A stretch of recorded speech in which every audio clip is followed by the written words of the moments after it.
আমি সহানুভূতি চাই না। সোনু সুদ সালমান খানের কাছ থেকে প্রাপ্ত আর্থিক সহায়তা প্রকাশ করতে রাজপাল যাদব অস্বীকৃতি জানিয়েছেন। বলেছেন যে জালিয়াতির দাবি সত্ত্বেও তিনি বছরে 10টি ছবি করেছিলেন। Hi everyone, welcome back to my channel Anjana entertainer. বন্ধুরা, তোমাদের সকলকে আমার এই ছোট্ট ইউটিউব চ্যানেলে স্বাগত জানাই। সম্প্রতি এক সাক্ষাৎকারে রাজপাল যাদব বলেছেন যে যদি তিনি একজন প্রতারক হতেন তাহলে গত 1 দশক ধরে তিনি চলচ্চিত্র জগতে কাজ পেতেন না। 1 দশক পুরনো 9 কোটি টাকার চেক বাউন্স মামলায় অন্তর্বর্তীকালীন জামিন পাওয়ার পর রাজপাল যাদব সংবাদ মাধ্যমের সাথে কথা বলছেন এবং তার বক্তব্য শেয়ার করছেন।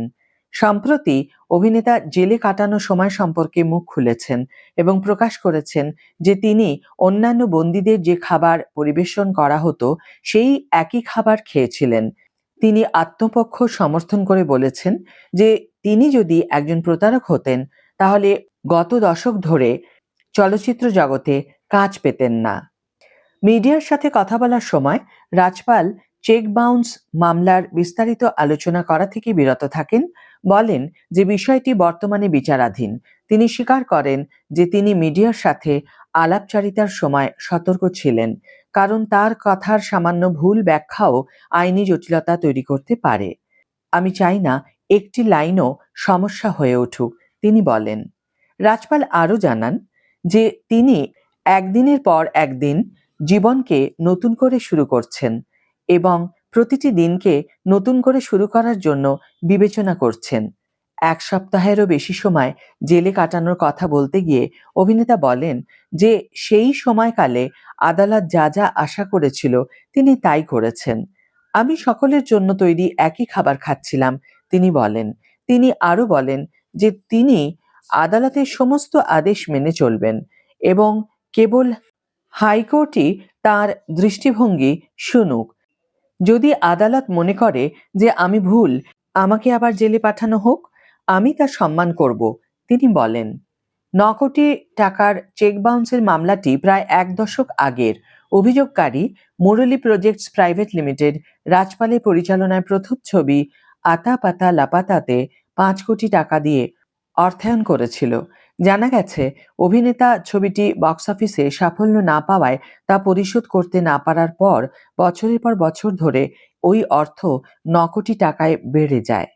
কথোপকথনের সময় রাজপাল মামলাটি প্রকাশের পর প্রতারণা হিসাবে চিহ্নিত হওয়ার কথাও উল্লেখ করেন।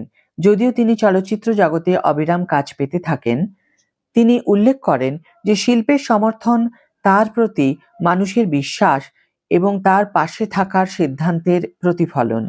আমি বছরে কমপক্ষে 10টি সিনেমা করেছি। আমি যদি একজন প্রতারক হই তাহলে কেন কেউ আমার সাথে কাজ করবে? রাজপাল বলেন। অভিনেতা আরও বলেন যে শিল্পকে প্রমাণ করার প্রয়োজন নেই যে তারা তার সাথে আছে, কারণ তারা ইতিমধ্যেই বছরের পর বছর ধরে সমর্থন দেখিয়েছে। আমার বিশ্বাস আছে যে সবাই আমার সাথে আছে, তিনি বলেন। রাজপাল অবশ্য বলেছিলেন যে তিনি যে সাহায্য পেয়েছেন তার প্রতি শ্রদ্ধাশীল, তিনি সহানুভূতি চান না। তিনি বলিউড থেকে প্রাপ্ত আর্থিক সহায়তা প্রকাশ করতেও অস্বীকৃতি জানান। এর আগে মিডিয়ার সাথে কথা বলার সময় রাজপাল চলচ্চিত্র জগতের কাছে তাকে কাজ দেওয়ার জন্য আবেদন করেছিলেন। তিনি বলেছিলেন, जिन्होंने मदद की है और एक मदद कर दे, चरित्र मेरी मर्जी का और पैसा उनकी मर्जी का। যারা আগে আমাকে সমর্থন করেছেন, আমি তাদের অনুরোধ করছি যে আমি যে চরিত্রগুলিতে অভিনয় করতে চাই তাতে আবারও আমাকে সাহায্য করুন। অর্থ তাদের বিবেচনার ভিত্তিতেই হতে পারে। আজকের ভিডিও এখানে শেষ করছি বন্ধুরা। ভিডিওটি যদি ভালো লেগে থাকে তাহলে অবশ্যই একটি ছোট্ট করে লাইক দিও, শেয়ার করো বন্ধুদের সাথে, কমেন্ট করে জানিও তোমাদের মতামত। যারা এখনো আমার চ্যানেলটিকে সাবস্ক্রাইব করোনি তারা অবশ্যই চ্যানেলটিকে সাবস্ক্রাইব করে আমার পাশে থেকো। আর যারা অলরেডি সাবস্ক্রাইব করে দিয়েছো তাদের জন্য আমার অনেক ভালোবাসা এবং অনেক ধন্যবাদ। আজ তাহলে বিদায় বন্ধু, দেখা হবে পরের ভিডিওতে। ভালো থেকো, সুস্থ থেকো, সঙ্গে থেকো।